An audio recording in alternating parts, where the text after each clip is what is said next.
Hi everyone, welcome to Love in a Time of Corona episode 4. Today we'll be discussing and telling stories about L'Avenir Pinotage, and with us we have Dirk Coetzee. Okay, let me get started. Dirk, if you want to just add in, my experiences from my visits and my chats to you and chats to other people of the L'Avenir.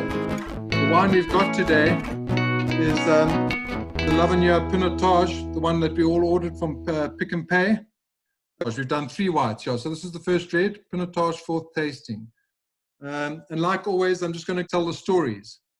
So L'Avenir's been around, the estate's been around from the late 1600s.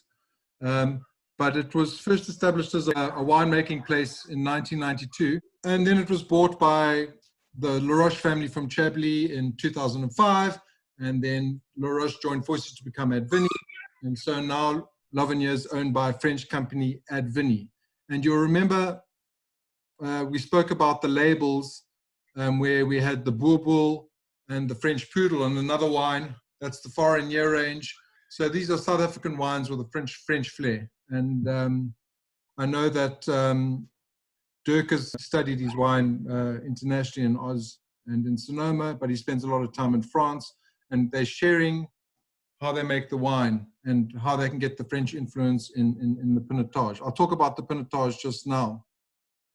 With the tours, I often try to get to L'Avenir because it's a beautiful, beautiful, beautiful estate. And the focus of L'Avenir is on Chenin Blanc and on Pinotage. So these are two grapes South Africa's known for. Chenin Blanc we spoke about. It's not our grape, but we produce more of it than the rest of the world. And our good examples are exemplary. And then Pinotage is our own grape. I'll get into that. The premises is beautiful. It has various tasting rooms. If you're lucky, you can even go get to taste in the vineyards. It's got a helipad. It's got a beautiful platter if you want to do some tasting with the Pinotage. Goes well with the Pinotage and the Chenin Blanc. And so it's a place I like to go to. And it's also very central. And the wines are really, really good. In terms of Pinotage, it's right in the hub of where all the South Africa's best Pinotage is made. You've got Kanonkop, you've got Beyerskloof, obviously L'Avenir, all around, even some in Kleine-Zals, it's all in that kind of area. So that's really Pinotage area. I know you get cool climate Pinotages, and you can get some from Constantia. I know Sebastian Beaumont makes some, but this is the heart of Pinotage land. And Paul is also making some really, really good Pinotage. Pinotage is it's South Africa's grape. It's a cross between Pinot Noir and a grape called Cinsault. I don't know if you guys know Cinsault. Back then it was called Hermitage. And our Professor Perel crossed these 2 grapes to create this grape of ours. And it's been a sort of double-edged sword. Dirk, add in if you want to. But although we're making brilliant Pinotage, it has in the past given us a bad reputation because it's been overproduced and made badly. And the Pinotage journey has gone from these overproduced wines that had like sort of strip paint and banana, and then they started to get better and it became American oak and charred oak, and we got the coffee. You remember the Demersfontein coffees and chocolates and all that kind of stuff. And yes, good wine was being made all the way through this, but this is what the world was seeing. And now we're starting to hit our straps with really, really good Pinotages that are made in a French style with French oak and are made classically. And this is the wines that we're tasting from L'Avenir. Dirk, am I right? Yeah, so just to add to it, if we talk about an era of French Onodere, we're talking about Beyers, we're talking about Abri, Kanonkop, all of those boys. What they had in mind was actually the protocol of Cabernet when they started off making Pinotage. So we can understand that all of a sudden you're sitting with a new variety called Pinotage, which is Cinsault and Pinot Noir. And nobody actually knows why Professor Perel actually crossed this varietal. He studied in Montpellier, he came back home, and he made the crossing. And up until today, he never really wrote down. So what we as winemakers believe is that he took Cinsault for its hardiness and Pinot Noir for its finesse and for its fruit expression, because it's beautiful. But then you get a kid which actually doesn't always translate to its mother and father, which is quite interesting. And Pinotage is one of the 5 only varietals in the world where we know the DNA. profile.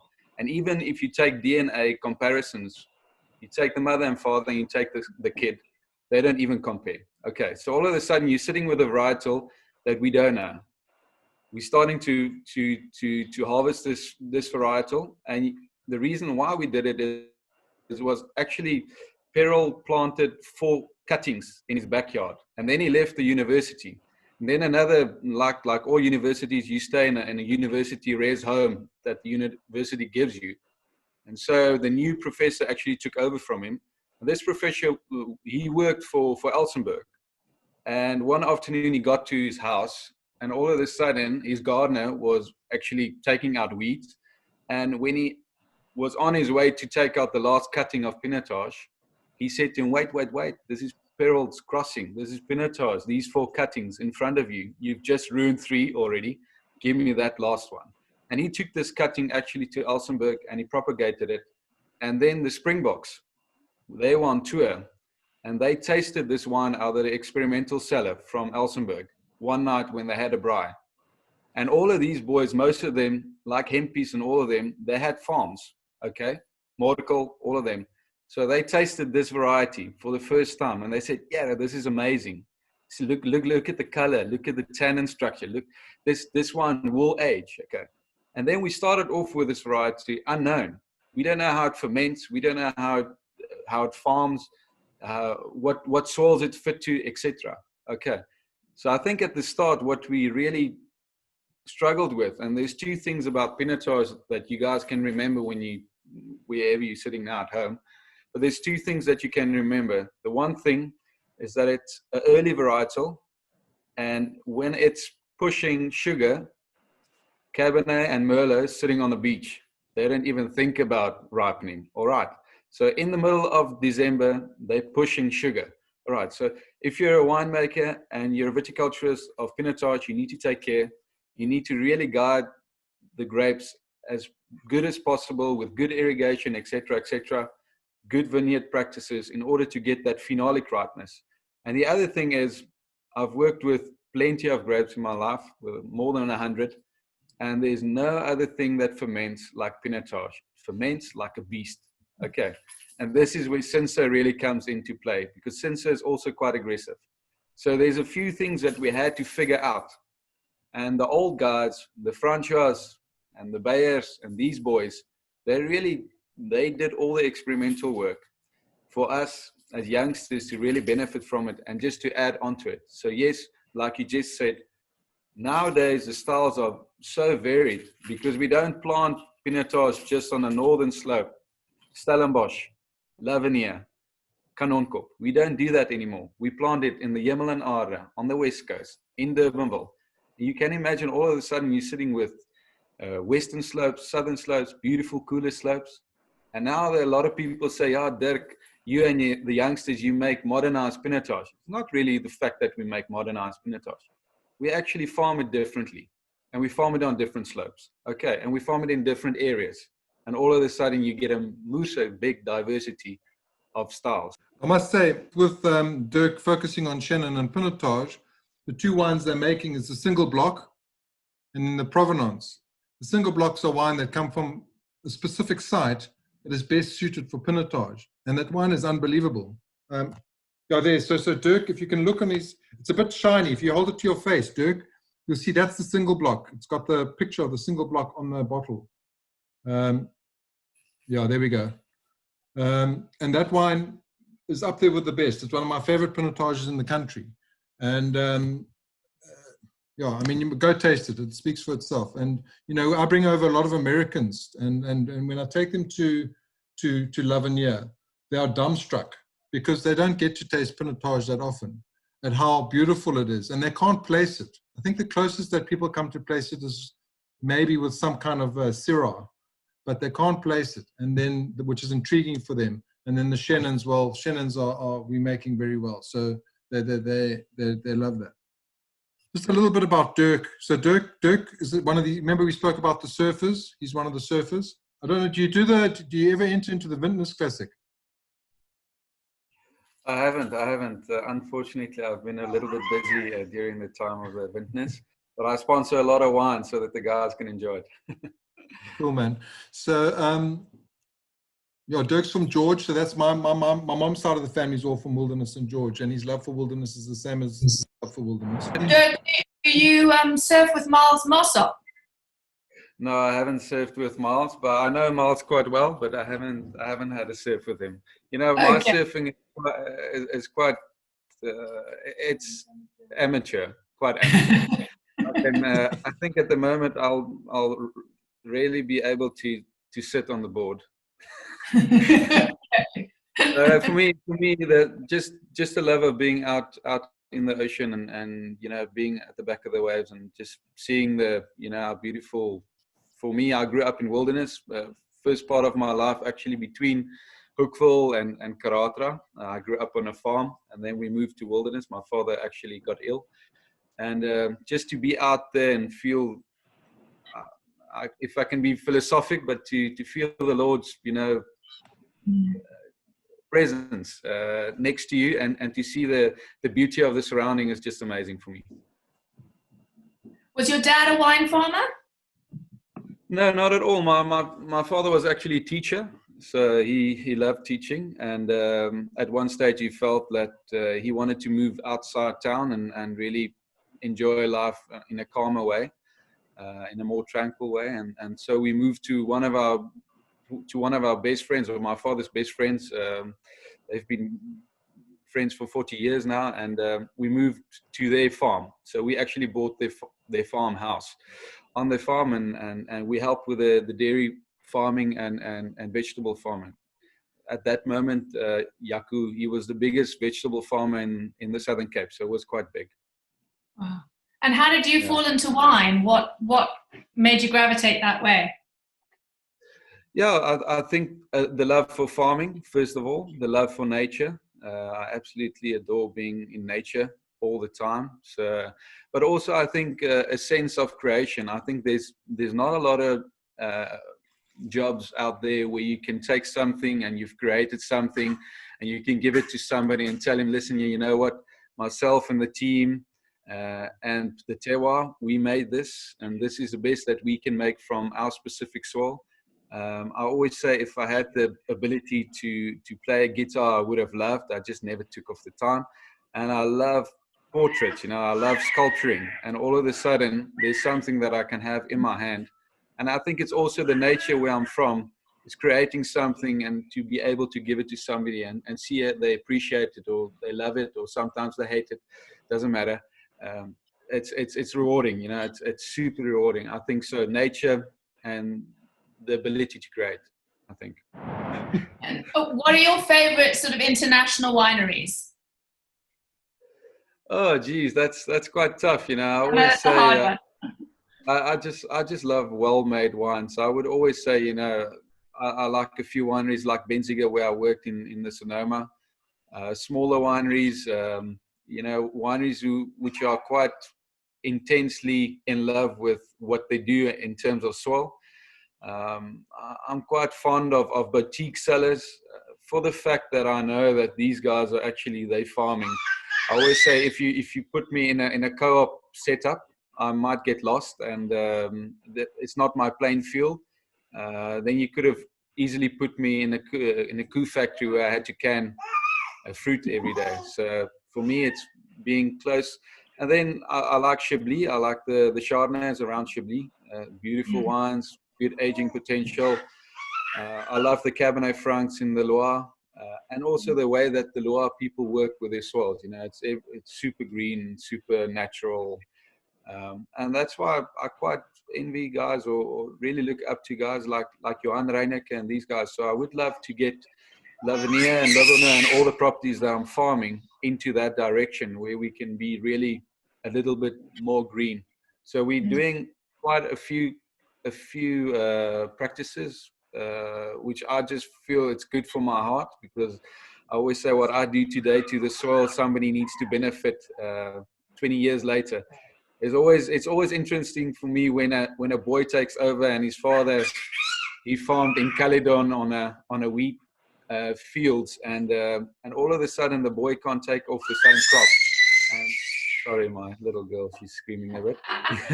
And it's always interesting how they always say, oh no, the son, he can't really farm, but then go and have a look at what his father farmed like, what his grandfather farmed like, and how they destroyed the soils. If they destroyed it, the youngster is not going to be able to farm in the same and get the similar amount of crops. So we need to take care of what we do today in order to give the next generation something to farm on.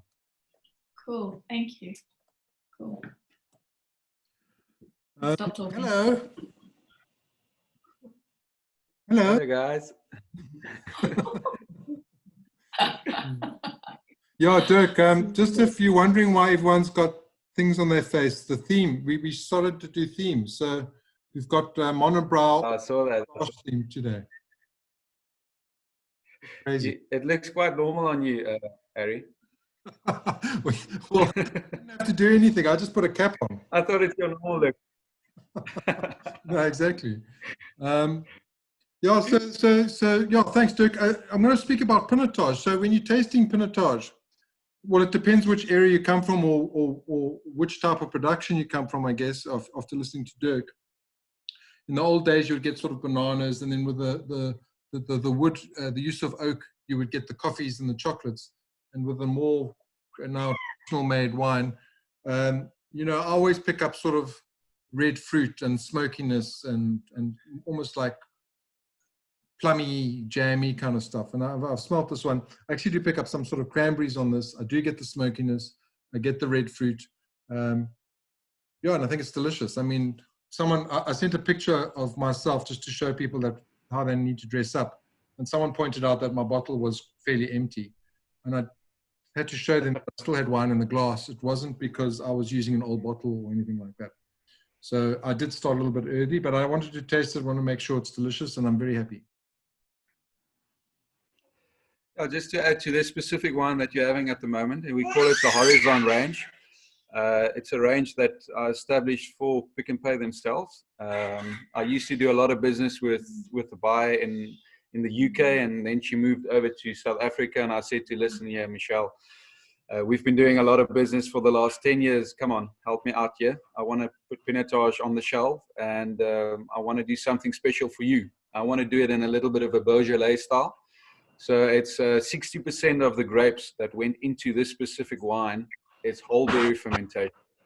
So no crushing, just destemming, whole berries into the fermentation. So you'll pick up that Beaujolais style.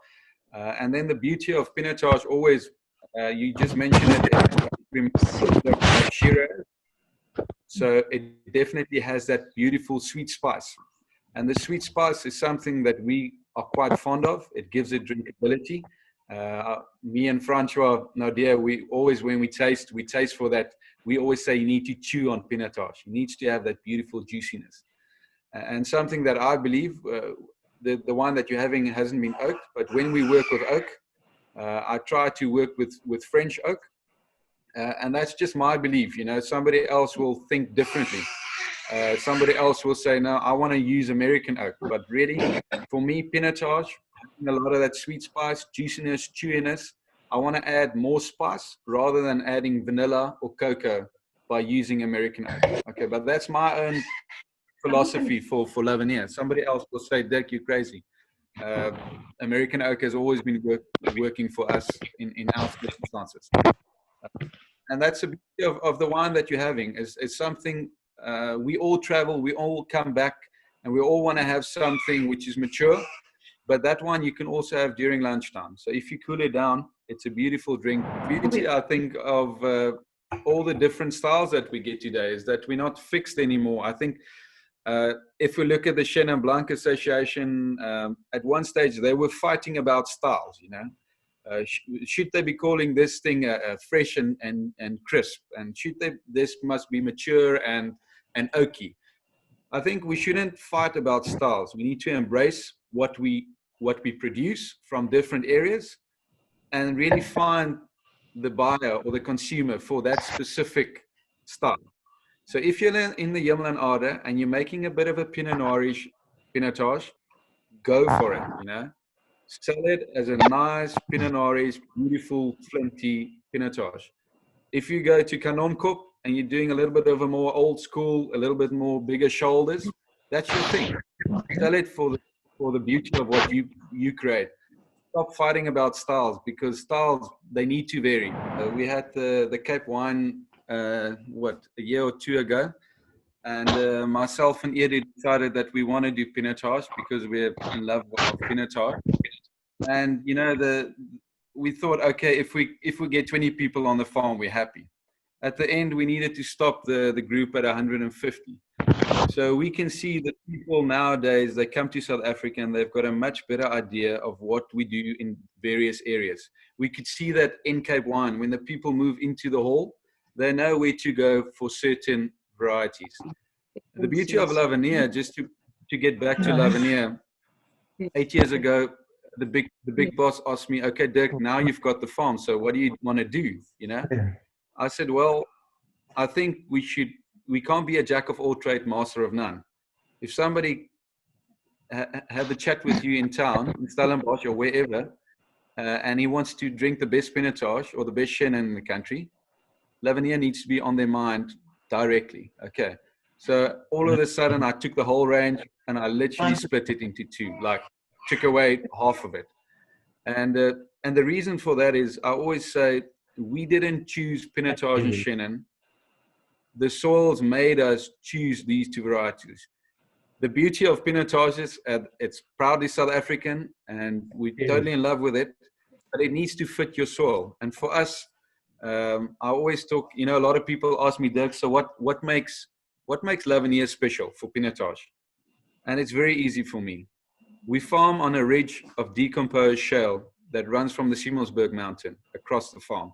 We're one of the biggest farms with a lot of shale. And shale gives me fruit intensity. And that's why you pick up the minerality. That's why you pick up the fruit intensity. And that's why the fruit intensity lasts for much longer in the L'Avenir wines than what you will find with some of my neighbors, because of this specific soil. It's beautiful, it's very schisty, and it gives us a lot of fruit intensity and a lot of good natural acidity. And this is why I chose this variety, not because it's a marketing tool and it's proudly South African, all of that. It fits our soil. And yeah, just going back to the roots, to what we do. And that's L'Avenir and that's Advini. We're farmers. We're not, you know, we're farmers. This is our core. This is what we love. Cool. I've just got a little note that's saying 10 more minutes and then they're going to cut us off. What I will do is then after that, I'll restart the meeting. I know not everyone wants to come on after that because we've done the chatting. And if we do get cut off, Dirk, thanks so much for joining us, man. It's really cool. And yeah, all the tours they have stopped. So, but as soon as they're back and running, L'Avenir is definitely one of the things that we. Oh, look, people are clapping, Dirk. Jeez, you're a star. Who's cutting us off? No, what happens with Zoom is you get 40 minutes for free. So, oh no, man. Then you just start the meeting again, and you have another 40 minutes for free. Yeah, I've got enough time. I've just bought my first class, so we can chat a little bit longer if you don't mind. I just have to say, Dirk, it was really awesome that you popped in here. I loved to hear what you had to say. I loved Philippa's interrogation or journalistic investigation. And you know me, I'm a chatterbox, Nats. We like that. But Dirk, thank you so much. It was really awesome. Thank you. It's a yeah, thank you. It's a big pleasure, man. I'll definitely be coming to your wine farm, Dirk, as soon as this lockdown is over. We'll be coming to do a proper tasting there. Please come over. We've got a beautiful setting, as Harry just mentioned. You know, it's very tranquil. It's a farm. You know, I always say when people come here, they need to feel farm still. But we've got a large 11 rooms. We've got a nice deck on top of the property. A lot of I suppose most of you are married. For those of you who are not married, the knees get a little bit wobbly when they get there. So this year we've already had 15 engagements up there. So it's a beautiful setting. It's a spot where me and my wife used to go, and I always wanted to show people this specific spot because it's the same site that we use for our single block Pinotage, block number 2. And 10 years ago, I realized that this specific block is just different from the others, except for the fact that it's beautiful up there. It gives me, you know, parched berries, smaller berries, good skin to juice ratio, and just a lot of concentration. So I registered it as a single block, and today it's a connoisseur's product. It's a small scale product, and it's something we don't even want to call something a product. We call it an artwork. So it's really one of those wines where people phone me, Dirk, you keep my 2 cases, you don't sell it. And the beauty of it is that they drink it 9 years or 8 years later down the line, and they tell me, you know what, Dirk, we had a lovely night last night. We had 1 bottle, and I still have 6 in the cellar of that specific vintage. So it's just, you need to come and visit. We've got a lot to show you guys. We've got a venue, we've got a Pinotage lounge, and then the cellar itself. So it's really a nice setting. I'll tell you something which is really cool. We had none other than Mr. Abercrombie in Kent come and fly with these helicopters and land, not on the helipad because there were 2 of them. And what Dirk did is he took us up. There's a tree. It's almost a famous tree in L'Avenir, and it's got a deck. And you go do a tasting up there on that deck. Yes, you feel like almighty. It's pretty amazing. And then also down, if you go to the Pinotage lounge underneath the single block sort of conference room, I think if you go in there, just correct me, Dirk, you can walk around, and I think they've got a bottle of wine, like a museum of every vintage on the wall that's been made. Pretty cool. Yeah, so we've got the beautiful, I call it the Pinotage, but it's all our vintages from the start. When Harry told you guys that we started in the 1600s, so the farm was actually called Weltevrede, and Weltevrede is the farm where the Groot Track was literally signed off. So the manor house is just down the hill, and we bought a portion of Weltevrede. And Weltevrede was the first farm outside Constantia that planted grapes. So we've been farming with grapes for 340 years. And yes, so it's quite historical for us to farm on this specific farm.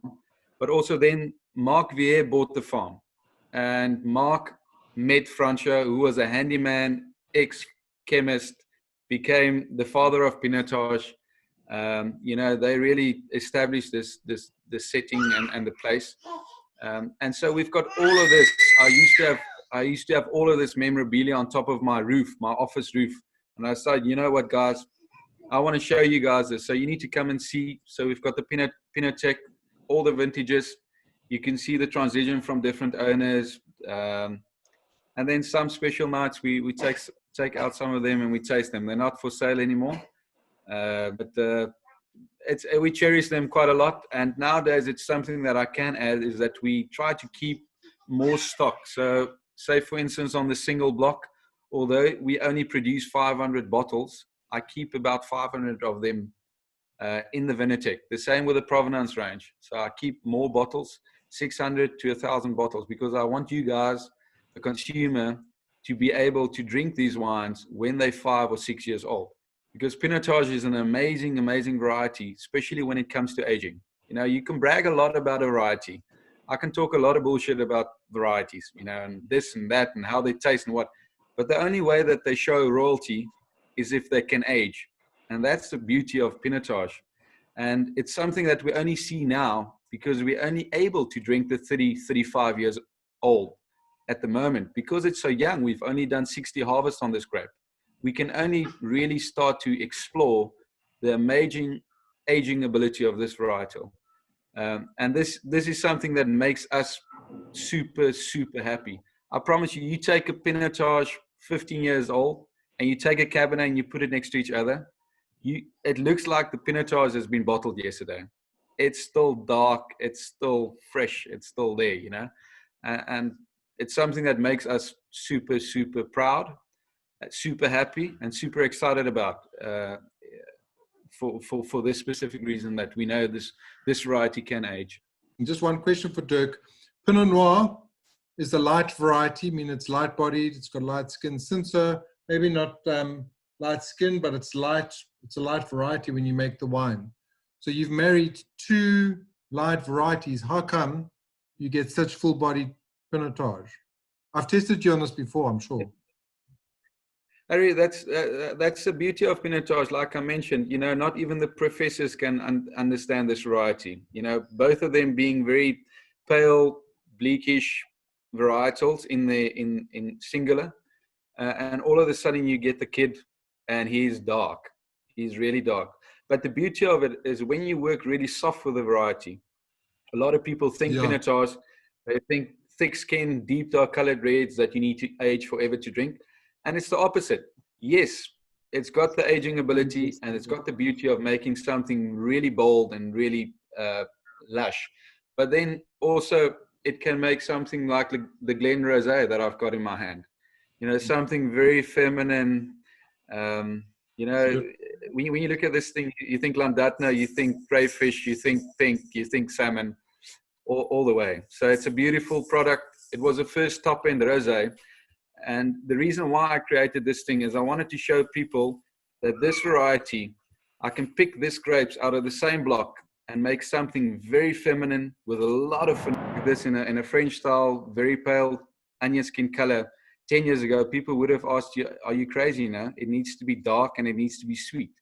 And it's something that I've never disliked all my life. So I got back home, I made this thing.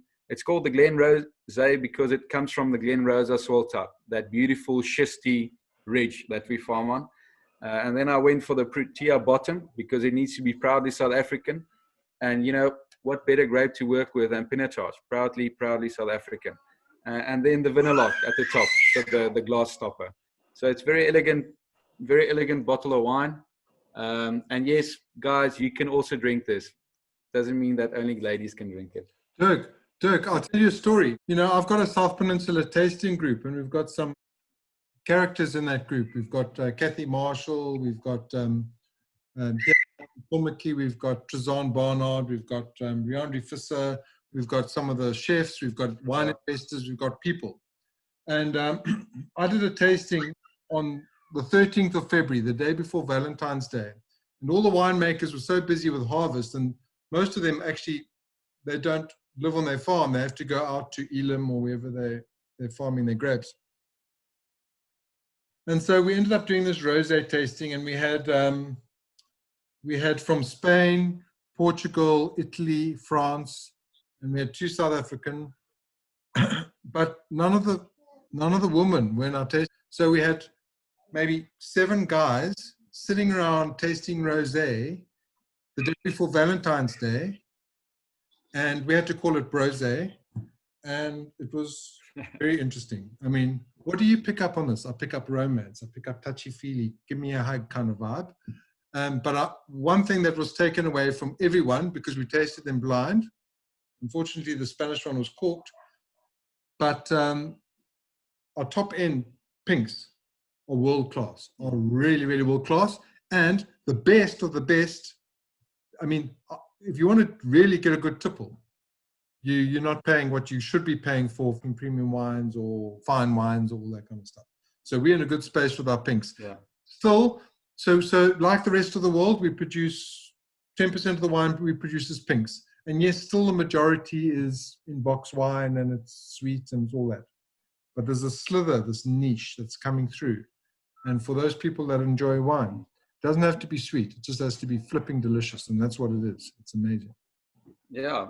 The beauty of Pinotage again is that it's super versatile. If you work really soft with it, low temperature when fermentation, and this specific wine is only free run juice, so no press wine in the wine. So it's natural acidity, no acid added. You know, for South Africa, that's quite something. And it's very gentle. And 40% of the wine spends time in oak. You won't even feel the oak because it's older oak.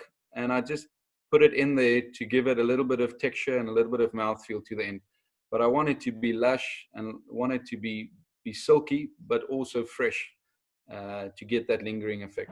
Dirk mentioned wine farms that they have in France. Does that mean that they own wine farms in France, that they import grapes, export grapes, that they produce wines in France under their label or a different label? How does that all work?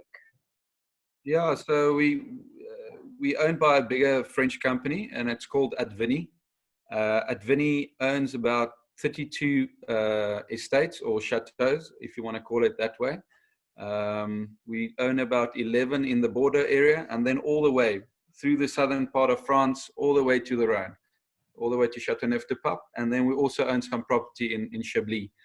But the beauty of Advini is that you will never, ever see Advini written on any label. We don't broadcast it. All the properties, they've got their own identity. So if you go to Gazier in the Provence area, you will meet with Mr. Gazier. If you go to the Languedoc and you go to Caz, you will meet with Emmanuel Caz. Okay, so when we buy properties, we keep the heritage, we keep the families on the farms. We don't just get rid of people. You know, for us, it's very genuine to keep the identity of every farm, to never broadcast anything about Advini. Yes, it's our mother company, but for the rest, everybody's farming on different soils, and that's also something. You know, they asked me.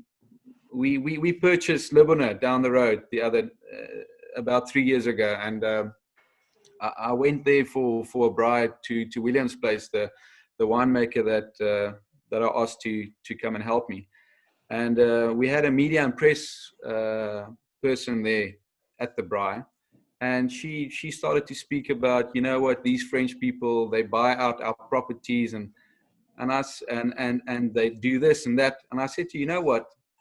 You know, what are you actually doing at the moment? You're standing on L'Avenir. Do you know what language am I speaking at the moment? I'm speaking Afrikaans. You know what's in my blood? I'm Afrikaner. You know, this farm, yes, it's owned by French, but we produce the best that we can from our specific soil. And yes, I go to France and I pick up a lot of things, and they come to me and they pick up a lot of things. But at the end of the day, you need to be true to where you farm. And it's something that I told my big boss too, you know. We're in South Africa, I'm at L'Avenir, and this is what I want to do. I want to produce the best that comes from this specific soil, from this specific property, you know. And do you rather want somebody else to own it and they don't reinvest into soil, and they don't reinvest into property and into human capital? You don't want that, you know. So tell them that you're selling Pinotage in Bordeaux, unheard of. Yeah, we're selling a lot in France, in Paris. I've done a lot of tastings in Paris, plenty of them. I just want to bring you up on one thing. You said that it never says Advini on the label, but if you read right there, it says Advini. No, don't have to explain it. I'm just saying. Sneaky. Dirk, you don't look like a bad oak. I was trying to ask you, what's your thoughts? I mean, if you look at this rosé, it's obviously quite dark.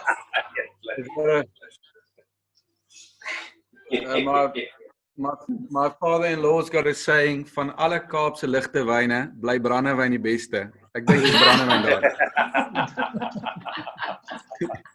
I like your father-in-law. I like him. Just to add to the 1995, we all know that at that stage, you know, farmers and Distel, they really had the monopolies. So they really had the fingers on most of the best sites in our country. So you really get some special Vleerde cups, some Rodebergs coming through.